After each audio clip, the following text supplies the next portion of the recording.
はい、こんにちは。代々木公園店のトミーです。今日はですね、こういう金属の塊を触りながら何やらマニアックな話をしようかなと思ってます。自転車好きな方から、これから自転車乗ろうとしてる方にまで、知っといてほしいというか、知ってて損はないかなみたいな話なんですけど、僕たちがよく削り出しとか削り出しがかっこよくて頑丈でみたいなやつ言うと思うんですけど、削り出しとは何ぞやって話を今日したくて、こういう金属の塊を用意してます。でこれもともとというかこれがこれから何になるか分かります？分かんないか。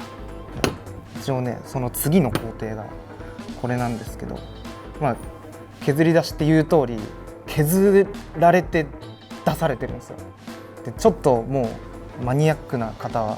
うわあれじゃねみたいな分かるかもしれないんですけど、これ実はトムソンですね。トムソンの作ってる途中のやつ、これメーカーさんがサンプルでくれました。削り出しって、知ってる方も多いと思いますし、言葉で言ったらはいはいみたいな感じだと思うんですけど、実際こうやって見るとうわーってなると思うんで、どういうものなのかっていうのを説明しながらいきたいと思います。このインゴットっていうんですけど、これはアルミの塊ですね。これを CNC っていうコンピューター制御でギャーって削るマシンでだいたい削り出しのパーツとかっていうのはできてますね。僕たちがすごい好きなトムソンとかはじめポールとか、あとフィルウッドとかもみんな削り出しで作られてますね。結構複雑な造形をしているものとかもあるんですげーって思うかもしれないんですけど、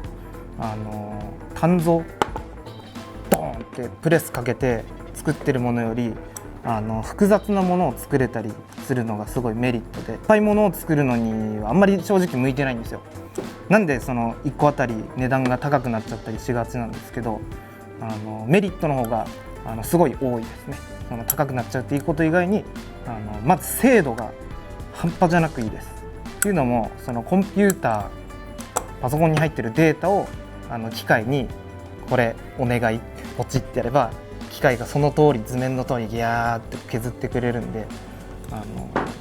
いわば図面通りに出てくるんで。あともう一つのメリットなんですけど、これはブレーキとかクランクとかに大きく関わる話なんですけど、合成ってよく聞くと思うんですけど、物がこうねじられたりとかした時に、そのねじれない力を合成っていうんですけど、変にドーンってプレスかけて型にしてるとか、金型にジャーって流して型にしてるわけじゃなくて、削って作ってるんで、その金属の密度そのまんま、もうゴリゴリのこの金属の塊から削り出してるので、すごい頑丈なものができます。よくブログとかでポールのブレーキはかっちりしてるとか、ホワイトインダストリーのクランクはすごいダイレクト感があるとかなんとかって言うと思うんですけど、パワー伝達がめちゃくちゃいいんですね。なんでその死んじゃう力が、殺されちゃう力がすごく少ないんで、そういう意味でブレーキとかは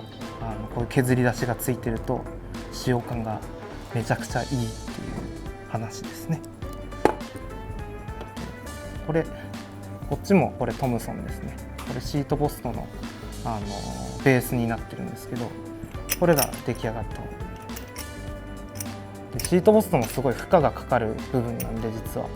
であとかつその軽さを出す上ですごい重要なんで、もともとはこんな分厚いアルミなんですけど、ここまで削り込まれて作られてます。なんで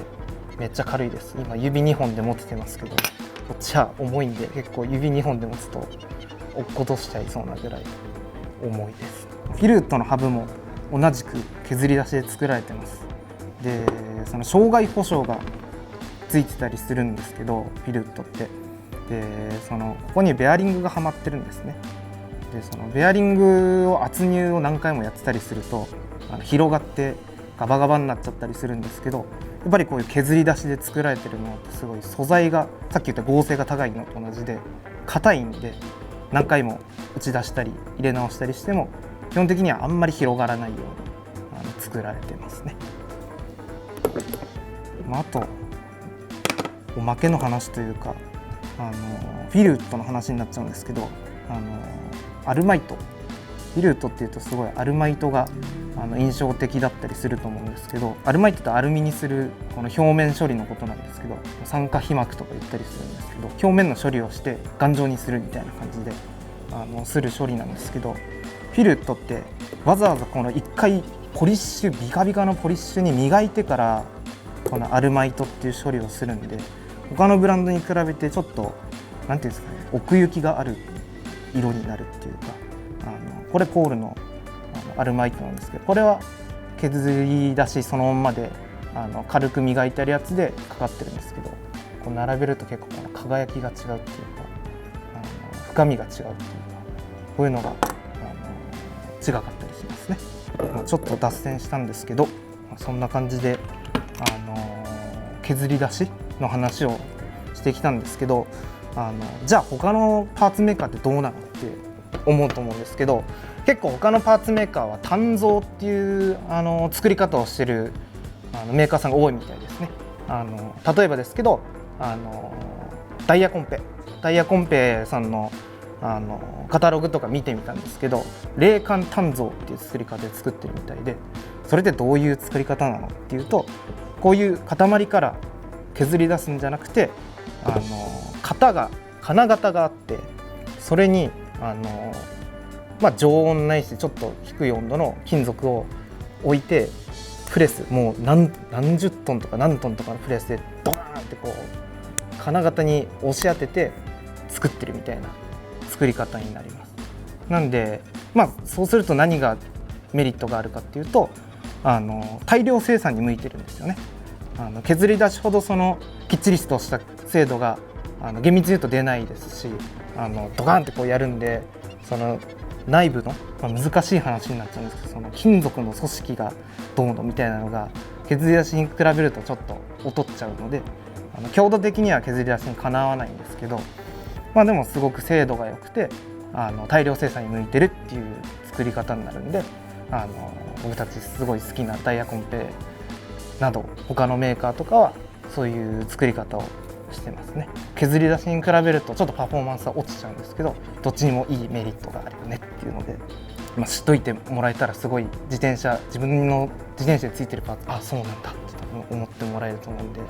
実はこういう工程を踏みながら作られてますっていうちょっとマニアックな話でした。また機会があれば撮影します。ありがとうございます。